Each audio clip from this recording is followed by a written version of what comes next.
দেশের অন্যতম প্রধান শিল্প প্রতিষ্ঠান মেঘনা গ্রুপ অব ইন্ডাস্ট্রিজ এমজিআই প্রতিষ্ঠার ৫০তম পূর্তি উদযাপন করেছে।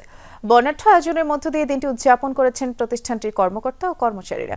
সকালে গুলশান ১ নম্বরে মেঘনা গ্রুপ অব ইন্ডাস্ট্রিজ এমজিআই এর প্রধান কার্যালয়ে ৫০ বছর পূর্তির অনুষ্ঠান উদযাপন করা হয়।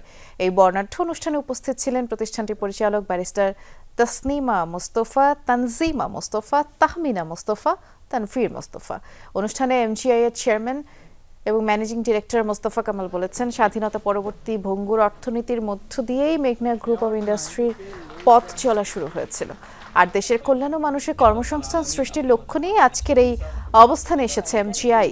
তিনি বলেছেন, মেঘনা গ্রুপ সবার আগে দেশের স্বার্থকে গুরুত্ব দেয়। এজন্য এমজিআই দেশের প্রতিটি মানুষের কাছে একটি আস্থার নাম। দেশের অর্থনীতিকে এগিয়ে নিতে সামাজিক দায়বদ্ধতা থেকে মেঘনা গ্রুপ নানা কর্মসূচি পরিচালনা করে যাচ্ছে বলেও জানান প্রতিষ্ঠানটির চেয়ারম্যান মোস্তফা কামাল। এমজিআই প্রতিটি পদক্ষেপ আমাদের লক্ষ্য থাকে দেশের অর্থনৈতিক অবদান রাখা এবং কর্মসংস্থান সৃষ্টি করা। আস্থা ও গুণগত মানের প্রতীক হিসাবে মানুষের জীবনযাত্রার মান আরও উন্নত করার প্রচেষ্টায় পাশে থাকতে আমরা প্রতিনিয়ত কাজ করে যাচ্ছি। নতুন বিনিয়োগ দেশকে নিয়ে যেতে চাই নতুন উচ্চতায়।